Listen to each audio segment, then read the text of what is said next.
What's up, guys? Paul from Golfers Authority. Welcome to the Behind the Golf Brand podcast. This week, I am on episode 90. I cannot believe that we're actually on episode 90, which is crazy.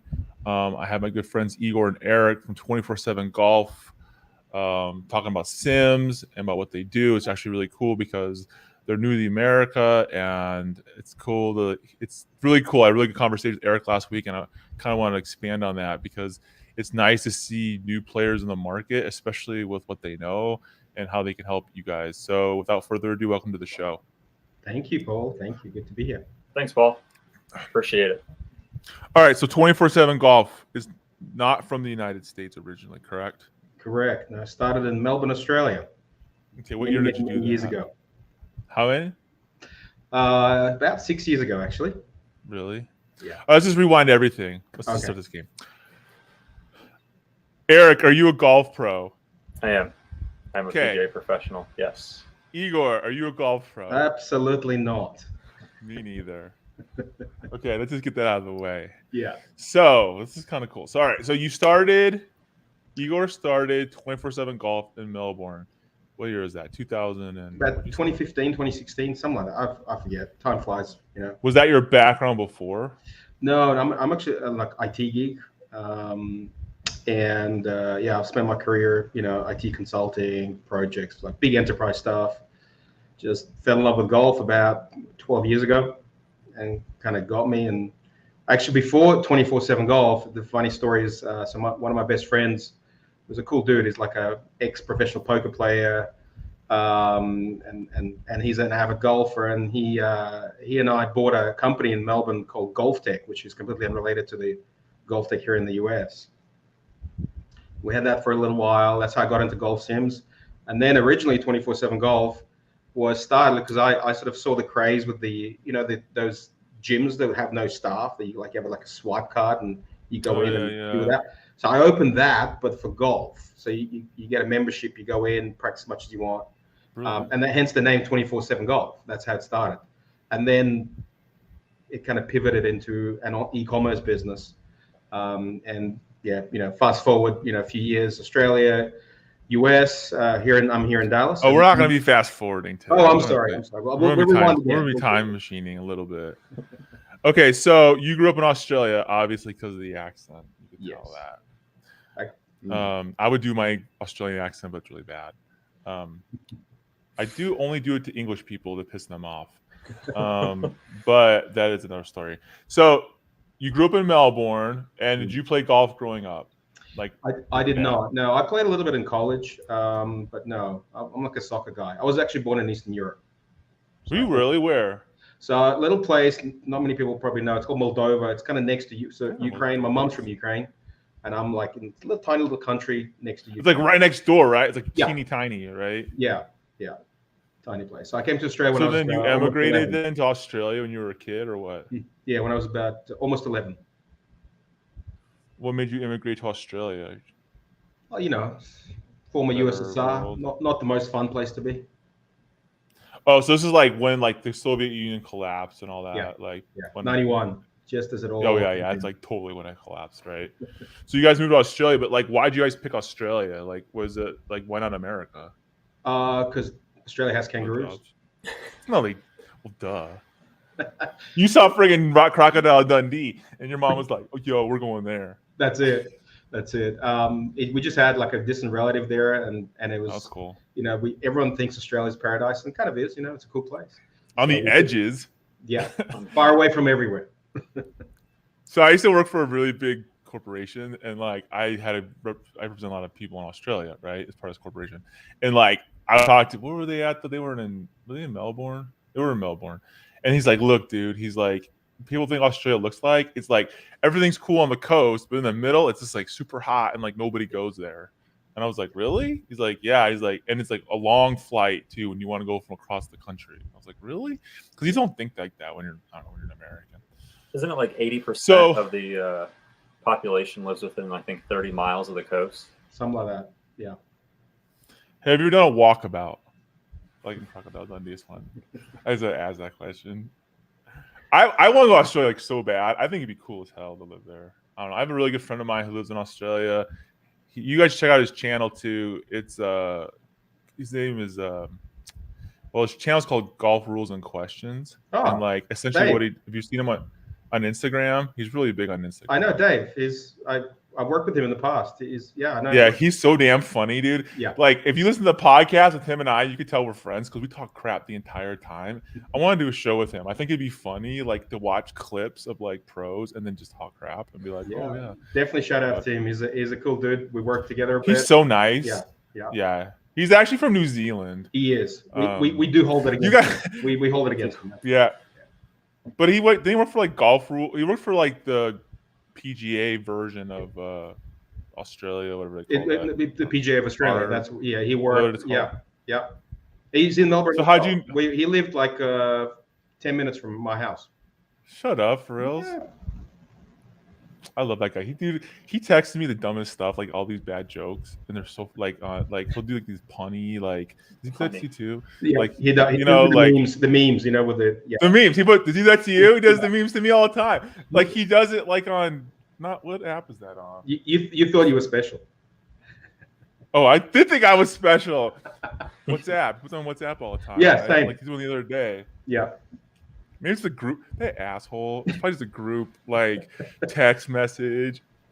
I'm pissed off now. It kind of makes me mad. I'll die on him later. I love that. I seriously love Golf Rules and Questions. He's such a good dude. You guys got to follow him if you don't, because he's cool as hell. Yeah. And he's so smart. Like he knows every rule. He's like, oh, that's not the right rule.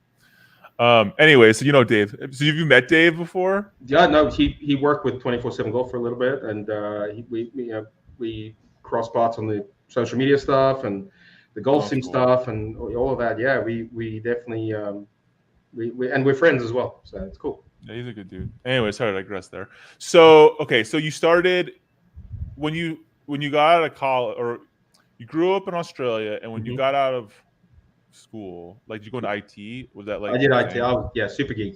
Yeah. IT stuff. Boring. Good money. True. Allowed me to play golf later, like when I got into golf.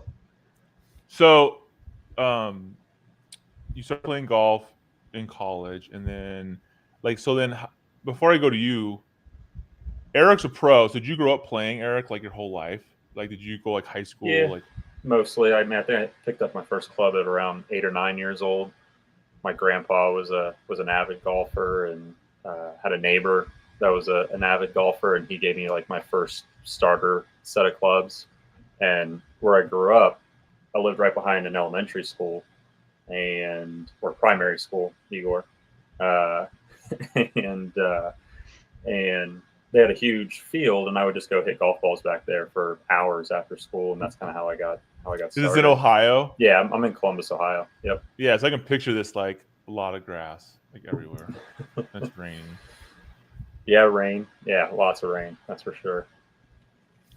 So, did you play in college, or did you go to PGA school, or what did you do? Yeah, so when I graduated high school, I enrolled into the PGM program. So I didn't necessarily go the college route. You can go the college route if you want to be going to like Penn State, Ferris State, New Mexico State, Campbell. Like those schools offer PGA as like a career or a pathway. And I just went straight into the more green grass, teaching, clinics, all of that stuff. I knew school wasn't necessarily my route to go. I mean, school didn't necessarily get along very well, so I knew being a golf pro was kind of going to be my thing right out of high school. And so I took my playability test, passed that, and kind of hit the ground running. And were you teaching then, like after you got out of school, or you like? Yeah, so I did 2 years of about kind of your normal club pro job behind the counter, checking people in, pulling carts, like just every task you could have on every responsibility you could have at a golf course. While I also did some teaching and clinics. And then after 2 years, I realized I could basically make in 2 lessons a day what I would make sitting behind the counter for 8 or 9 hours. Yeah, 8 or 9 hours. I was like, well, I think I'm just going to go ahead and just teach full time. Is that where clubs kind of get you though? Like they think like, oh yeah, come work at this club, but really we're going to make you do a bunch of bitch work, like 90% of the time. right, and pay you minimum wage, and then yeah, you might get to do one lesson if you're lucky, and you'll make more money on that one lesson than you did the last like 5 hours. I've heard from like a lot of pros. Unfortunately, Like, is that like? And by the That's way, you common. went to school for that, so you can be paying student loans to make $12 an hour. Yeah, or fortunately, whatever. going the PGA PGM route, it was significantly cheaper than also doing it. Yeah, like a big at a school, like Yeah, Florida State or some big school. yeah. When I was in But law to each school, their like own. there was like, I mean, I was older when I went to law school, but like there was kids, let's call it, like they just got out and they know what they want to do with their lives, and they probably racked up like seriously like $500,000 in student loans, like for reals, like because they were living off of it and going to bars, and like I was like, you know, you got to pay that back, right? Like someday. Yep. So yeah, I was able to make money while also going through the schooling, and the schooling being, you know, a sixth, a fifth of what it would be to go through college, if not probably more. Oh, you scratch? At one point, I was pretty close. I mean, I don't play as much now at 36 years old as I did at 22 years old, but I'd probably say if I had to put a number on it, I'm somewhere between a 3 and a 4 these days. I'd die if I was a 3 or 4. I'd be so Playing- happy, you have no idea. Playing only maybe 8 to 10 times a year right now. So I'm a 24, everybody out there. But listen, this is it though. Like everybody else, I was like, okay, I was good-ish in high school and college. Not good in high school, but like college, I played a ton. And then I got for college, I played a ton, and I got probably in the 80s, you know, like low 80s. And then it's like you have a family and you get a job and like all that crap like that, and then you don't have any time to play and you become crappy. So that's pretty much what happens. Igor, you And said you you get started this to play more golf. I did. Yeah, and to get better. I thought like gear would be it. I knew gear was. Okay, here's the thing. I thought gear would help me get lower than where I was without practicing. I'm not saying it made me better. I think like, you know, but this is my issue. I'd walk into like most guys that could afford golf equipment. You walk into a big retailer and you go, "Hey, what's good?" Right? And the guy's no jack shit, right? And he's like, "Oh, this is the newest driver. It's the best. You know, it's $700," and you buy it and it doesn't do anything. Like my 10-year-old driver does better than this thing. So that's kind of why I started all this. So how'd you two meet each other? I can take that one, Igor. Yeah, go for it. So actually, it was about 10 years ago. So back in 2012, late 2012, early 2013, I was actually living in Australia. So I did. Really? I did what's called a work and holiday visa.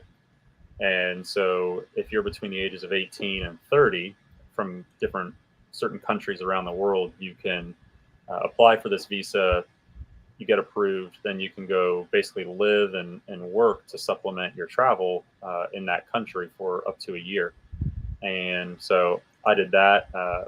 Originally, I was just looking at going on a maybe extended vacation to Australia, but I found out I was eligible for this visa, and was like, I can't not do it. I mean, you only get Did you one. work while you were there? Yeah, so I worked for Igor, so that's how we For met. real? So yeah, when I landed in, I spent about 3-4 months living out of a camper van and basically beach hopping for 3-4 straight months, and then I made it to Melbourne, and then realized I needed to make some money, and I went to different. You ran out of money, and you're like, yeah. "What do I do?"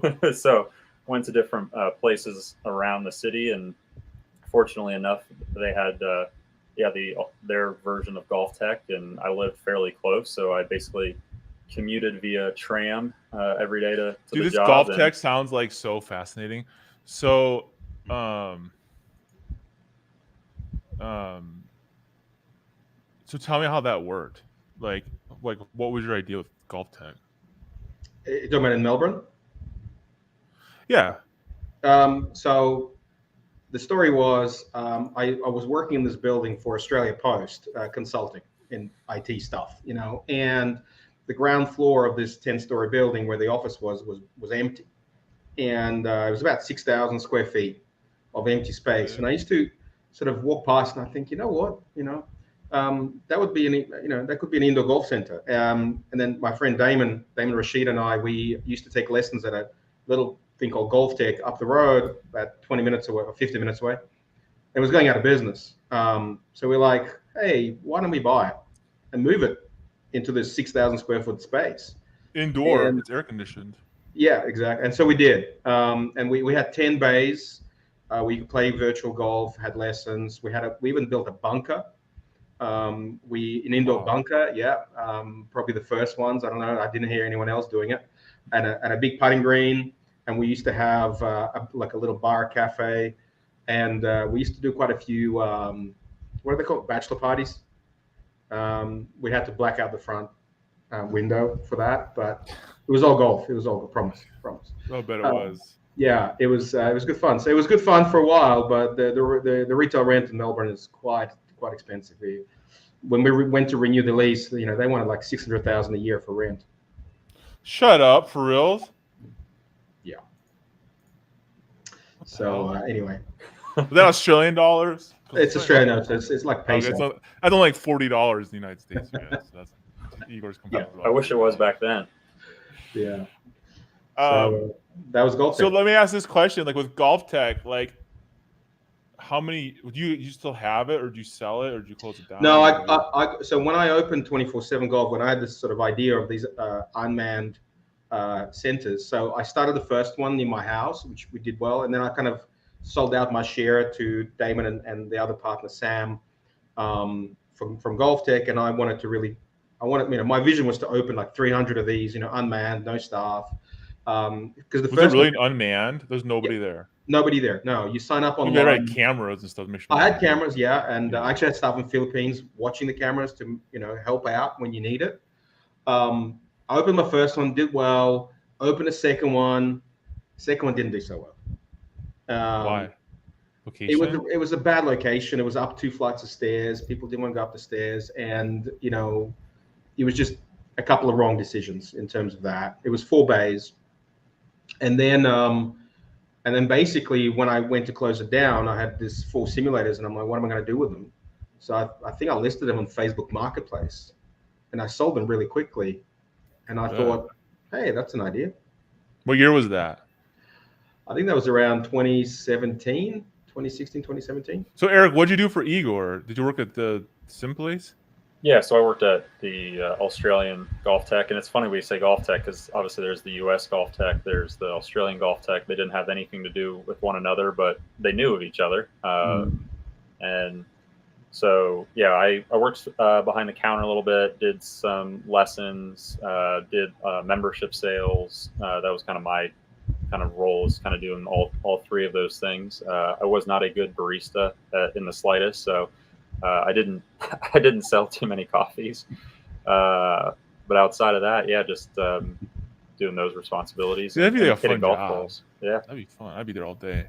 Yeah, I'd hit golf balls, and kind of it was like I said, perfect location for where I lived in the city. I was basically living in a hostel for 6 months, and did that. Went to work for him. The gym that I belonged to was right around the corner from where the so the perfect life, right? Like, yeah, it wasn't bad. Oh, I work part-time at this golf sim place. I'd go to the gym, and then I would go surf or go to the beach. Eric used to volunteer for the bachelor parties a lot, though. I really did. Pick me. He's like, I don't know why. Drinks. Like, oh, never mind. I can't do that. So, okay, so you started 24/7 then when? So around that 2016, 2016 when I opened the first one, maybe 2017 I opened the second one, and then I shut it down after about 4 or 5 months I think. It's been a blur. Okay, so then 24/7, when did that start? So when I shut down my second one, probably 2017, and I sold those simulators I had, and like all. You're like, oh, this might actually be something. Yeah, well, yeah, and then I got introduced because like nobody was doing this back then. No, there really wasn't. It was early on, and I started off with TrackMan, and then we had a parting of ways, and I kind of didn't have any launch monitors, and at that time I knew Joe Assel, who's the founder of GolfTrack USA, and we stayed friends. Amazing guy, and I called him and I said, hey, have you got any launch monitors you can sell me? And he introduced me to SkyTrack, and then I bought some for my centers. Then when I sold those 4, I called them again and said, hey, have you got another 5 you can sell me?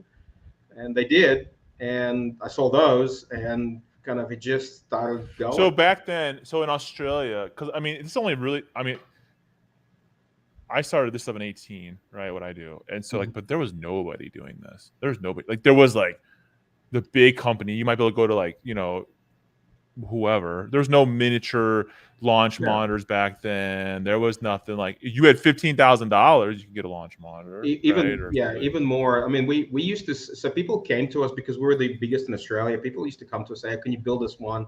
And we actually opened several businesses for other people. But there were, you know, they were like $30,000, $40,000, $50,000 just for the one bay, etc. And then what SkyTrack, when they came into the market, you know, they made it affordable for so many people.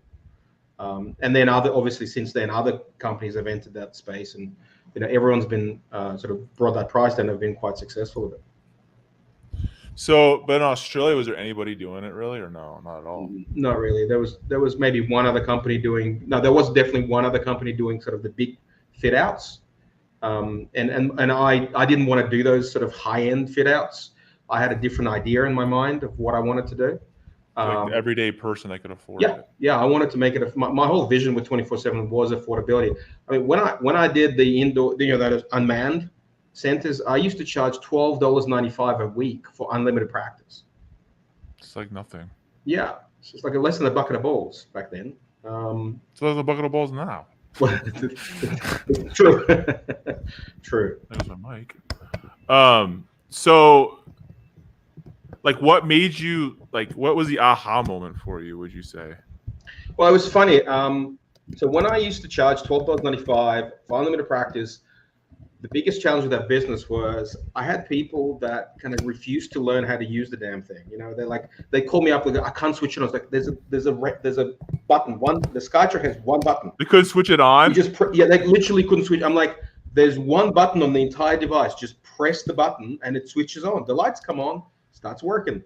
It was 24/7 golf because Igor was up 24/7. Yeah, pretty much. Yeah, he was 24/7 tech support.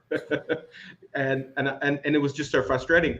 And then when I sold those 4, and then the next 5, like no one would ever call me. They work it out, you know, because they spend like $5,000-$10,000 on kind of the whole setup. They work it out. And so for me, it was like, well, I could continue building these centers and kind of do 24-hour tech support, or I could just sell them to people's homes, and they learn how to use it. And that was a bit of an aha moment, you know. And so I just went all in. You know, I closed that first center that I started, and I just went all into e-commerce. So what was it like when you started like e-com? Did you was it Shopify, or did you do like a WordPress website, or what? I started off with Shopify. I went to WordPress, and we're going live back with Shopify in a week. So you leave me like, WordPress is too clunky for e-com. Like, that's just it. Sorry, WooCommerce. Sorry, like that. Shopify's great. It's pretty. Yeah, easy. I mean, it's all plug and play, right? I mean, you got to pay for it monthly, but it's like by the time you get to our size, right? you know, hard. Across 3 countries, you know, multiple warehouses, WooCommerce ends up costing you a lot more than Shopify. So. Oh, really? I didn't know that. I tried WooCommerce before. I didn't like it. It was just too clunky. It was like there was like too many freaking steps to list something. I was like, this should be like not that hard. Agreed. Like, so then, okay, so you started the 24/7 golf website in what, 16 or 17? 17, I think about 17. And like, what were you initially selling? So initially I was just selling like a SkyTrack, initially literally just SkyTrack. And then I started sort of adding like the hitting mats and screens, so that I had a factory that was making screens for our commercial venues. It's kind of cool because you already had relationships, like you already kind of like know what's needed, and like, you know? and projectors and cable, like all these little bits that make up a simulator. There's like probably call it 10 components, right? Maybe 8.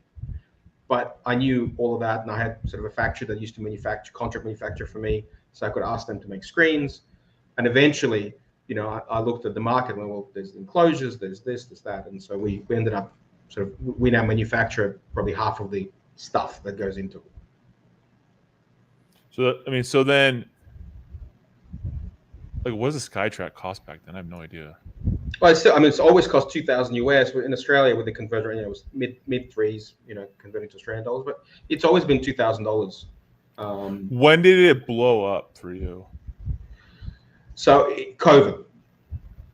So I don't know if you know, like in Melbourne, we actually golf was banned. So was fishing, by the way. Apparently, it wasn't COVID safe for the fish. But Seriously? it was. Yeah, we had I think 6 to 8 months no golf, and so I mean it went crazy specifically in Melbourne, but it went crazy everywhere. And just before COVID, I was in the US at the PGA show when FlightScope launched the Mevo Plus. If you remember that, I think it was 3 years ago, something. 2020, 2.5 years ago, right? And so I know the COVID years all blend in together. I agree. I can't do math. I'm like, wait a minute, what grade was my son in? I can't figure it out. And so I went to FlightScope and we formed a good relationship, and I started selling FlightScope as well in Australia, the Mevo Plus. And there was this moment where I was actually in India in March back then, and I left during COVID year. Yeah, so I was there the day. How'd you get in there? I was leaving Mumbai the day they locked India down. So I've got this video of Mumbai airport with like 5 people in the airport. It was like a movie. Like when those zombie movies where like there's no humans left. Yeah. It felt like that. And so when I got back to Australia, I realized everything's gonna be locked down.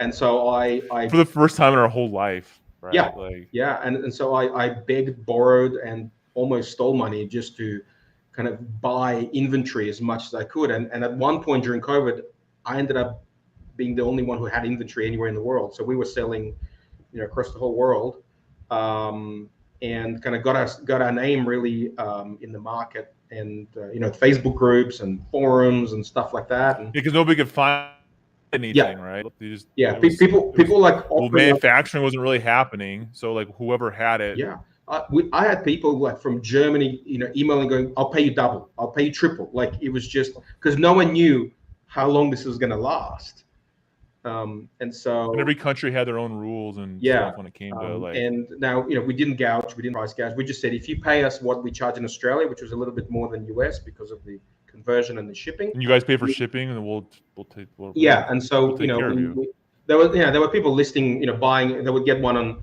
and then listed on eBay for like double the price. And we didn't do that. It was like gym equipment and bicycles and tents. Like that was like triple, quadruple the price. Seriously, remember that? Yeah. Like even if you looked on like OfferUp or like Facebook Marketplace, like people selling like those like dumbbells that you can like switch the weights to it. You know what I'm talking about? It was like $1,000. I was like, I don't need to work out that bad. Yeah, that's right. So that was our moment, and we grew like crazy. And then I saw, how much there is in North America, how much there is in Europe that we could be doing, and slowly the wheels up here started turning, and plans started being laid, and all of that, and here we are. So where do you sell at right now? Don't say worldwide, but realistically. So we have Australia, New Zealand, which we obviously fulfill from Australia. We sell it here, right? The United States. Yeah, so US, Canada. I have a warehouse in Luxembourg and Belgium with a partner. Wow, so we sell all of EU and UK. Holy crap! You're everywhere. I told you worldwide. You asked me not to say it. I know, but I don't want you to be like, "Oh, we're worldwide," and it's like, "Oh yeah, we pay like $3,000 to ship it." We don't sell. But you really are, because you have like warehouses and stuff in other places. We don't sell in like, South we ship in America. the United States. Yeah, we're not in South America and Africa. Yeah.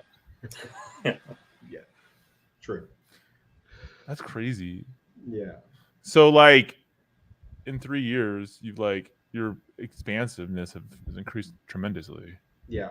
Moving to the US was a big part of it. I mean, the market here is. But you physically moved too. You were not like, I work out of Australia. Like, dude, this guy moved to the United States. Well, let me tell you, it was even more kind of crazy than that, because we couldn't leave Australia, right? You had to get a special permit to leave. And that's right. Yeah. I remember that. So I leased a warehouse. I bought a car. I leased a house and bought furniture from Australia. Got on a one-way ticket and got here to Dallas. My wife and kids came 2 weeks later, and we just started life, but it was literally like leasing a warehouse and a house and everything from Australia. Was, I would tell people, and they think it's a scam. I'm like, no, I'm actually coming for real. You had to enroll your kids into school, all that stuff. Yeah, everything from Australia. So it was your whole life. You're ready to like move your whole life. But okay, so what made you come to the United States? Like, is it the biggest market? It's the biggest market. I love the, and your podcast about, the brands and the kind of entrepreneurial spirit. And I think that, no one can really match that. No one in the world can match that except here in the US. And I love the attitude here. And golf is like a big deal. And I love sort of the industry here. But to give you a comparison, like Texas, where I am, Texas alone, it's bigger than Australia's population. But in terms of golfing, like participation of golf, Texas has 4 times as many golfers as all of Australia, just Texas. And if you take it one step further, so if you take so in the United States, about 8 to 10% of the United States golfs. And so there are the same amount of golfers in the US as there are people in Australia, maybe more. Yeah, I think it's like 29 million. It's the latest figures are something like 34 million golfers in. So it's up. Yep. Australia has 27 million people, I think. 28. So then you call Eric up and you're like, yo, I'm moving to the United States. Yeah, that's exactly what happened. Send me a message on. Hey, what you doing? I'm moving to the US. Yeah. He's like, you want to come work for me? And you're like, who's this? Well, we had always coffee. We had all. Yeah, I can't. That's exactly right. We stayed in touch over the last decade or so. Yeah, because you're buddies, right? Yeah. Like to see what's going on. So I always knew what he was into, and he always knew what I was into, and I was coaching and teaching and all of that. And this was a good, great opportunity to be able to do some stuff working from home. And like basically, my role is to reach out to people who it might be worth their time, energy, and from a financial standpoint to get in partnership with to sell up what we offer to their audience. And I get to hang out with my 1-year-old at home and be with my family a little bit more and still teach. I know life has changed so much, right? Like everything can be pretty remote, especially in e-com. Like you don't really need you don't need an office. Like you might want one because you want to be bothered all day, but like you don't really need to have one. I think like you probably worked. I mean, being in IT, I bet you work for like big corporations, the corporate structure, the bullshit, like the rules about working remotely and blah, blah, blah. Like I have too. Like I know it's like it sucks. Yeah, it's stupid, and like there's no rhyme or reason. It's all about control essentially. So I think like with an entrepreneurial spirit, like you're able to get a lot more done. Doesn't matter where you're at in the world. I find that I'm actually more productive from home a lot of times. Well, when the family's not knocking at the door, but I'm more productive at home. But do you guys feel like you work all the time? Because I feel like I work all the time. Like I pretty much do work all the time. That's what I feel like. Especially I don't know when to cut it off. You know what I mean? But it's not 5 o'clock. Yeah, because I've got as my Australian team, and we get on calls, and before I know it, it's like 11 o'clock at night, 12 o'clock at night. Oh yeah, because you guys like Australia. It's like you call. I have a friend of mine who's in Australia, and I call him at 5, and it's like what 10 o'clock in the morning there. Yeah, something like I think workday starts like 4 or 5 Dallas time, and What time is that there in Australia? Like 8 or 9 a.m. Yeah, because I called this guy. It was like 5:30, and it was like 11 his time. I was like, this is hard as hell to figure out. And then we're figuring out like Igor's time zone and my time zone, their time zone. We actually have another guy who works out of Phoenix. So like we're trying to coordinate 4 different time zones on when to have a Teams call. Plus Luxembourg. You're always working then. You have a team. I mean, my team, my team is not as expansive as yours, but like I could imagine that you're probably having calls all day long, right? Doesn't matter if it's 8 o'clock in the morning or 8 o'clock at night, right? Like, so what differentiates you guys than don't say customer service, like then, because that's always like the easy one. I'm always easy.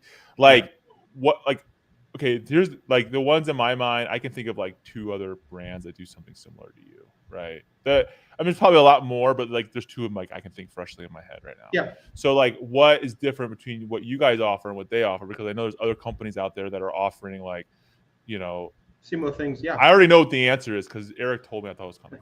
Well, let's see if our answers match up. Look, my vision from the very beginning has been affordability and accessibility.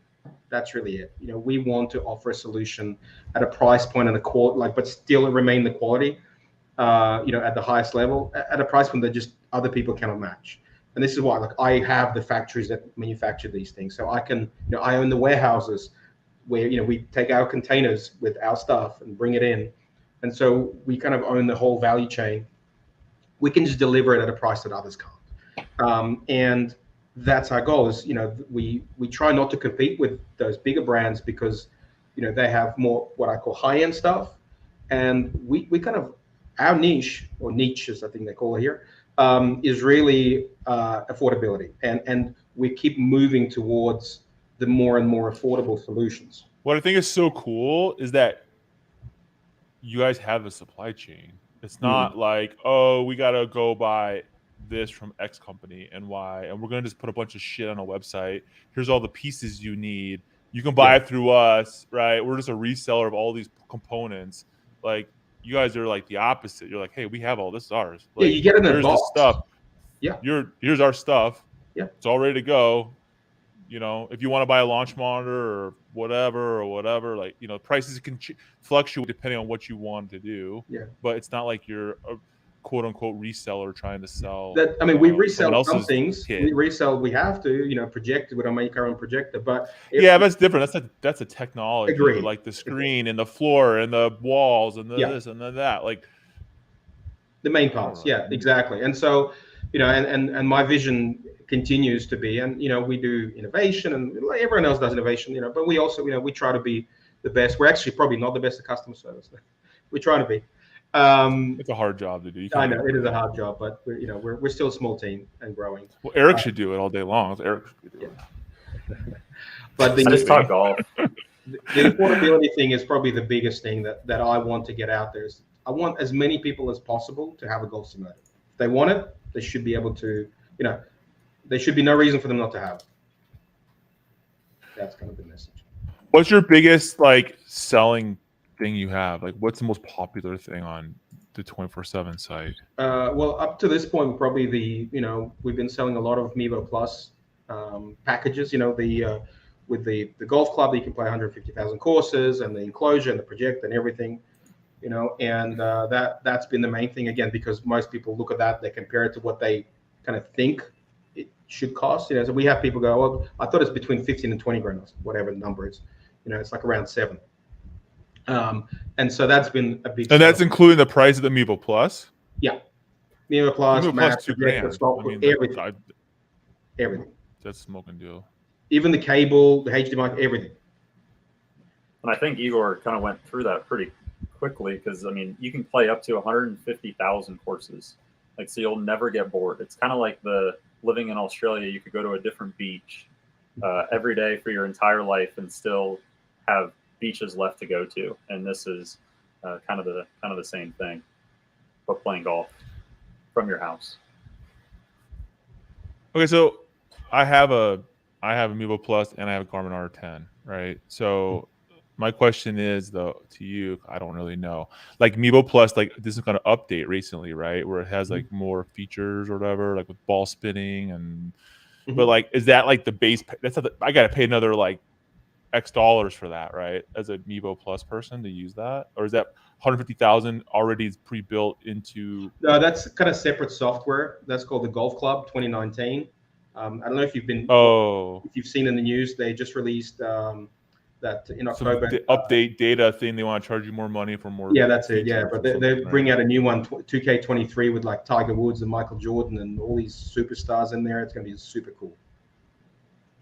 So with the Garmin, I'm not the Garmin, with the Mevo Plus though, and if I set up a Mevo Plus with, I actually have them all. I have a Repsodo, I have a Mevo Plus, I have a Garmin, I have a Swing Caddy SC300, I have them all. Okay, so essentially, out of all of those, I feel that it's different. The Garmin R10 is different. I feel like it's more cartoonish, right?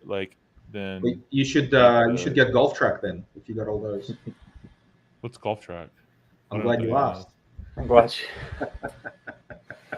Please explain what that is. Well, we it's a little bit hush hush, so don't tell everyone, all right? But it's a new app that we've just launched a couple of days ago. It's on the App Store. What does it do? So it's a launch monitor. It's basically like your Garmin i10, but just using the cameras on the back of your phone. So you don't need anything else. You just hook up your phone, works indoors, outdoors. You can play all the courses and do all of that. So you don't need a Garmin R10 or a Mevo Plus or any of those things?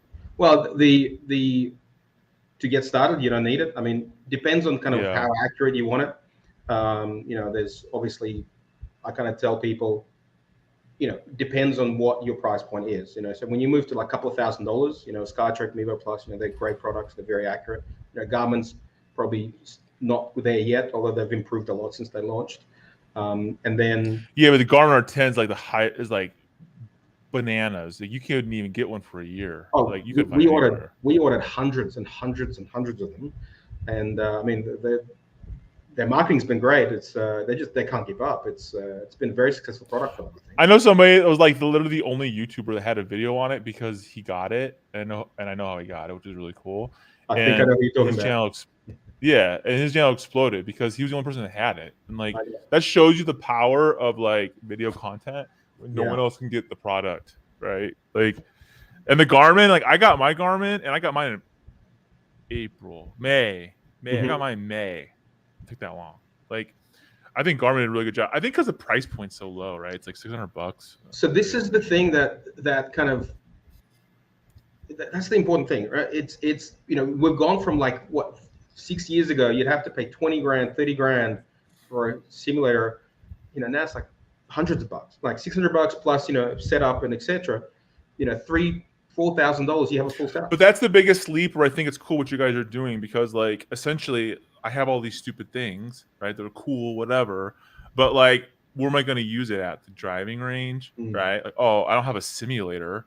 Like, do I want to build a simulator? Okay, if so, what do I do? Like, I think a lot of golfers have that problem where they're like, okay, I have this thing, but I have a basement, and I guess I'll shoot in a $200 Spornia net, or something like that, like, or in the backyard. But like, I think you have two types of golfers. Like, you have the gearhead that wants like pinpoint precision, will pay the whatever, and you have the guy who's like, I don't give a shit if it's close enough. Like, oh, that's not 5 yards farther. Like, and that's what I think. And with this resurgence that golf has had, and all these new people that have entered the market, right? Entered the golf market.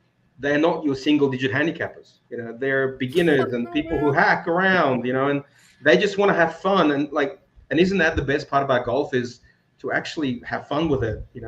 Maybe just forget your spin number for a minute, but just enjoy it. Yeah, I mean, how do you even get the practice if you don't like? You can take it to like, I don't know. I think that's like the gap, right? Like, essentially, what you guys are starting to fill is that you can do that at home, and we make it affordable. If you're already going to spend on the Mevo Plus, you don't even have to have a Mevo Plus. You can have a Mevo. You could have whatever the hell you want. It doesn't matter. Like, and that's what I mean. Like, sorry, go ahead. I was going to say that's the idea with GolfTrack, right? You already have a phone, right? So you download the app, and all of a sudden you can play, and if you get, obviously from us, the enclosure and all the setup for a couple of grand, all of a sudden you can have that simulated experience at home. Now, if you turn into a gearhead and you say, you know what, I want my accurate numbers and all that, you just buy a Mevo Plus or a SkyTrack or whatever other product that may tickle your fancy for. But there's like diminishing returns. Like, this is what I found is like, I'll take a Mevo Plus or a Rapsodo, and I'll go head to head on a $50,000 simulator, right? And like, honestly, the numbers are the $50,000 simulator is way closer, right? But I mean, you're talking like 5 to 10 yards difference in accuracy. It's like, does that really matter? Like, do I really care? I can tell you, so I've been to Scottsdale a couple of times, and we tested the robot with the apps with GolfTrack against a GC Quad and a TrackMan 4. And the difference between the cameras on which your is a $15,000 unit. Yeah. So the difference between the cameras on the back of your iPhone and a $20,000 to $25,000 piece of kit is like 3%. But what about like what's in the Rapsodo or like the Rapsodo is very camera that accurate. I've tested it. I think it's a good product. I mean, it does, it works outdoors, obviously. And when I was developing GolfTrack, it's been 5 years in development, plus 5+ years. We initially just launched it like as a beta, an outdoor version, but everyone wanted to use it indoors. And so we kind of went back to the drawing board and had to rebuild it. Well, that's what it is, right? No one cares Yeah. about using anything outdoors anymore. Like They essentially the money is in indoor cheap. Cheap meaning not cheap really made, but affordable where people can afford it and you can hit it indoors, in your garage, yeah, in your house, in the basement, like, and you're not out $1 million, you're out like $5,000. Or and an that's if office. you buy a nicer unit. Yeah, and you don't want to Right, end up on the golf net, like home DIY golf net fail videos. As I've started here, They're hilarious, dude. As like I've the guy started like here, hits it straight up and it hits a hole in his ceiling. Like that's some funny shit. I've never seen so many of those videos since I've been on board here with Igor, like trying to figure out like what, like doing the due diligence and figuring out what other people have tried and done and experimented with. Like I've seen so many of those videos, and it does provide a good entertainment value throughout the day. But then also, man, it's like I just want to help them out. So a starter kit, right, would be how much? Like starter, like without Amiibo Plus, I guess. That's $2,000. So let's say like a starter, just basic. Start somewhere around. So with projector included, you're talking about between $3,000 and $4,000. It's not bad. That's projector enclosure, hitting mat, cables. Yeah, projector's expensive, right? Projector's about $1,000 of that.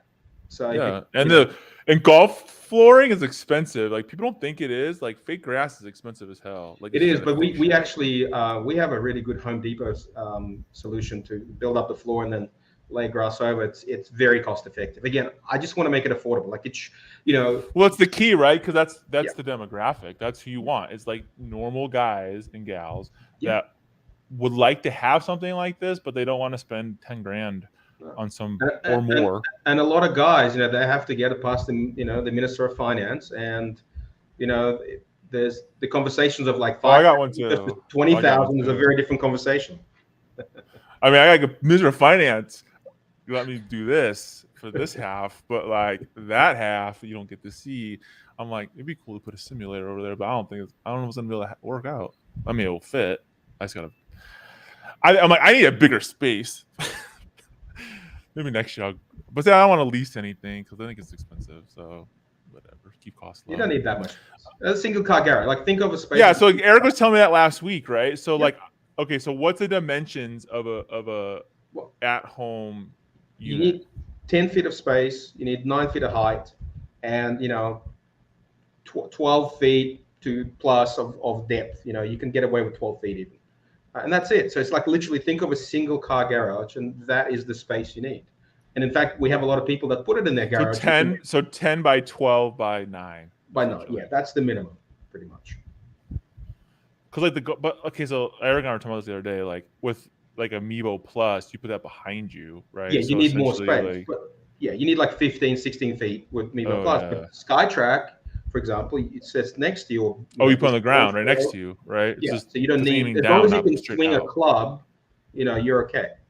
Or GolfTrack. GolfTrack goes behind, but it doesn't have the same depth as a it's only Amiibo. Right? It's 4 feet behind you, behind the shooter. But isn't the Amiibo like 6? I thought it was like 8. 6 or 8. Right. 8, and it needs 8 plus another how many in front of you? So now you're talking like 18 feet or 20 feet or something. 16. You need 16 feet. Yeah, I think it's ideal for somebody who has a garage, like the one garage bay. I mean, that'll work. And we literally built one bay specifically for the garage, so you can drive your front of your car and you can open your doors without the simulator being in the way. For that reason, I put that in my house in Melbourne. It's in one of our promo videos. Put the car in there because that's what people want. They just you don't have to dedicate a space. You don't need a room that's your golf simulator room. You just need a garage. That's all. And then the simplest thing, like we get tell people all the time, like one of our first questions when people reach out to us is, what is that space requirement? And it's, well, have you swung a golf club in there before? Like if you can swing a golf club in there, okay, you're most of the way there to figuring out if it's actually feasible. if you have a 7-foot high ceiling and a pitching wedge would put a hole up there, well, it may probably not work, and we need to find another solution. But that's the first thing to do is figure out. Aren't most garages 10 feet tall? Like, I think 9 or 10. 9. 9. Yeah. I mean, I On can't new reach builds. 9, but...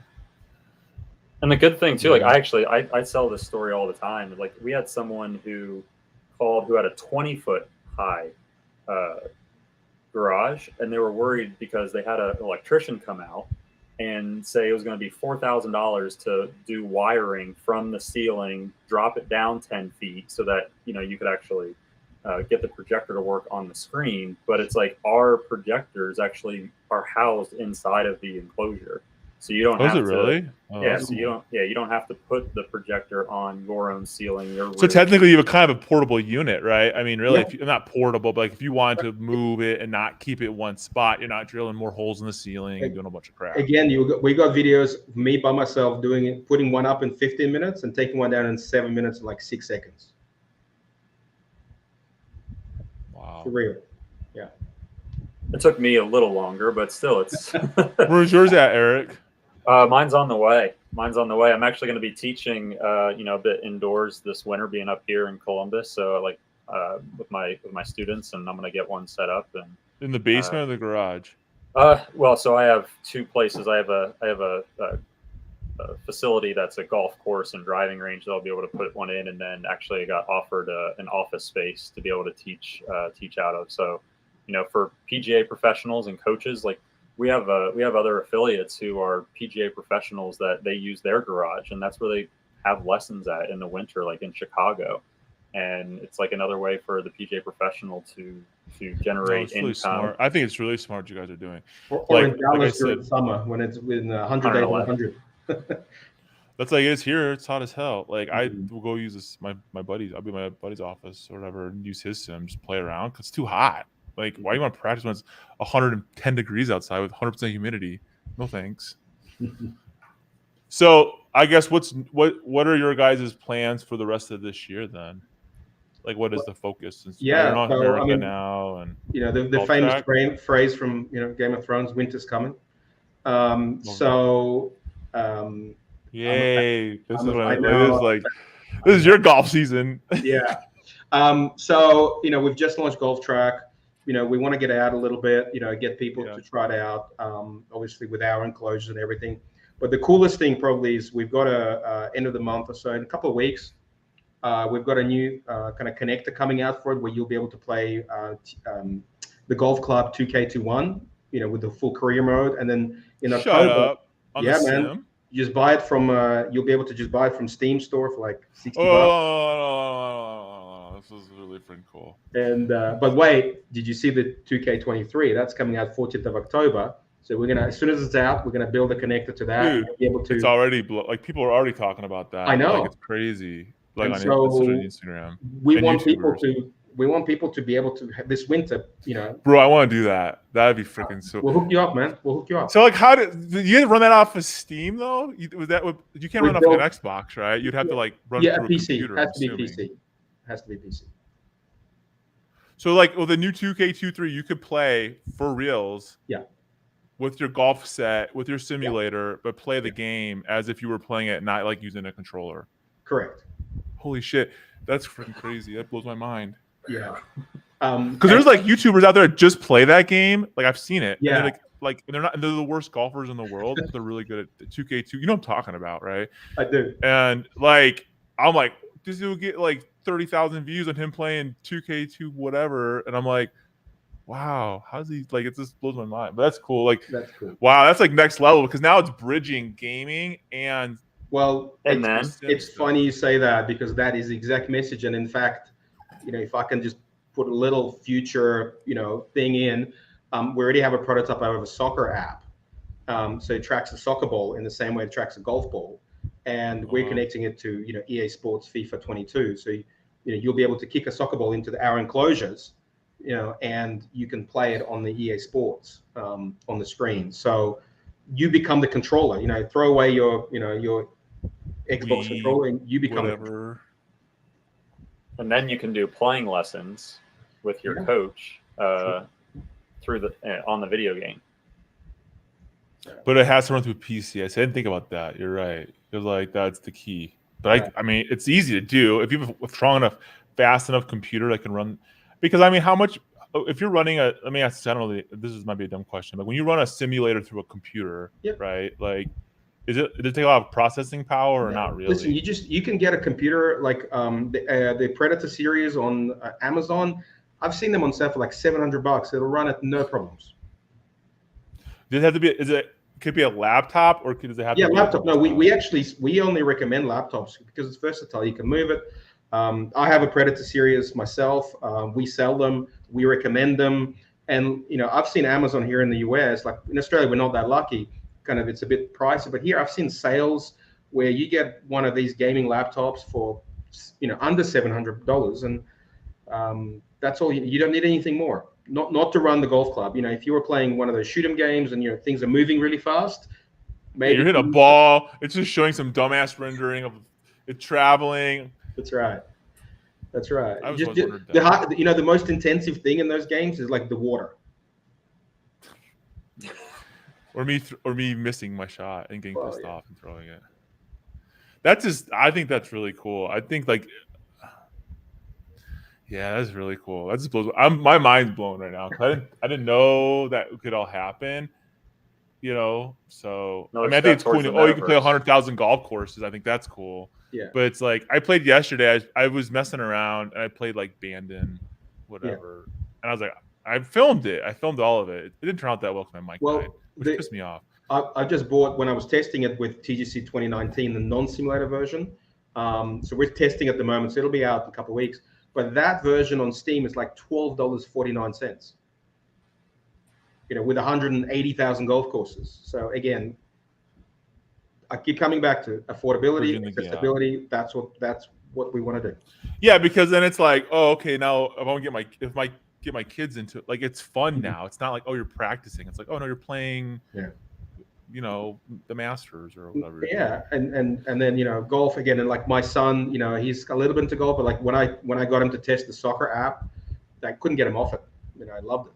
So your kids can play other sports if they're not crazy about golf like us. Well, like even that what's that one game called where it's golf or it's the VR golf, like that game's popular too. Like just like some YouTube. I've seen it. I can't remember what it's called, but I know the one you mean. It looks like shit. I'll just tell you, it doesn't look that cool. But I mean, you're putting on your goggles, so I guess that looks cool. Yeah. I don't know. This is blows my mind. See, like this is like you're right. Like it's being able to provide the accessibility to people where it's not like way. If it was $15,000, like who doesn't pay $15,000? Like not an average person has that money just sitting around to go put something up like that. My ultimate goal is really for you to be able to buy a full simulator with the software to play all those courses with GolfTrack for about as much as it costs to buy a full set of clubs. Like to me, if you are into golf and you can justify a set of clubs. What kind of clubs? Like a PXG kind of clubs, or maybe not a PXG. Stratus at Amazon? Maybe more like maybe like a TaylorMade, Callaway. Let's not go PXG or anything, just. Okay, so like $3,000, $4,000, $3,000 essentially, right? My magic number is between $2,000 and $3,000. That's my vision. I mean, you're slowly chipping away at it, though. Yeah, I mean, you're yeah. I mean, the biggest thing is the tech, right? At this point. Listen, at the moment, we're doing a package and a bit of self promotion, but we're doing a package for under $4,000 that includes a Garmin R10 and a projector and an enclosure and everything under $4,000.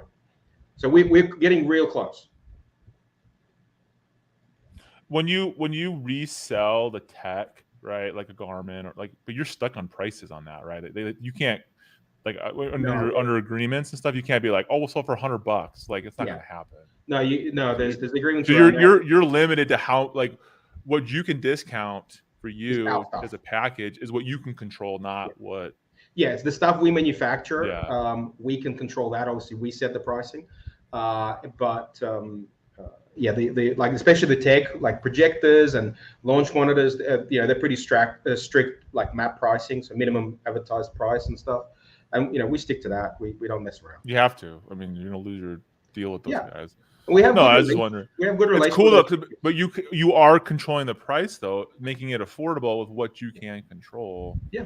So I mean, as we've already seen the last 3 or 4 years, it's coming down in price, Yeah. right? Like, and I think you said yourself, right? Like with Garmin, like it came down in price, and all of a sudden, their sales went super crazy high. yeah, that was post-COVID. That came out August last year. Yeah. So it's almost like that wasn't made, 2 years ago. They were trying to get it out for COVID, I'm sure, but logistically. Dude, I was calling around so many people. I was calling my friends at Garmin. Nobody had it. Nobody. They're like, we don't have it. Like, they're saying, they're telling me in August. Oh, it'll be October. You want to pre-order it? No, I'll pre-order it. One right now. What are you talking about? That's cool. I don't know. It's just cool what you guys are doing. I think it's kind of neat. I think it's really, I don't know. I haven't seen anybody do this. Like I said, that's why it fascinated me, because everyone else is just trying to resell. Oh yeah, resell. We can put a package together for you, but it's like not our mat, right? It's not our enclosure. And to give Igor credit, like he designed the enclosure too. Like he put all the thought and design into like how it's supposed to be, where the seams are supposed to be, which ours doesn't have any. So it's like that's kind of the stuff that I really respected about what he was doing, is that he was able to design that. Remember how I had those 10 bays in GolfTrack in Melbourne, and used to have like bachelor parties? You knew it pissed you off. You're like, this is stupid. I knew that. I also knew what like drunk golfers can do to a golf ball and where they can send it. And I'm like, I'm going to design something that'll protect us against even those people. I think it's cool. I think it's really cool. This is so cool. Wow. I've been saying that a long time. I just where everything's going and like just the accessibility of it is fascinating to me. Yeah, it's only going to get more accessible. I mean, technology price is coming down. Projectors will come down in price.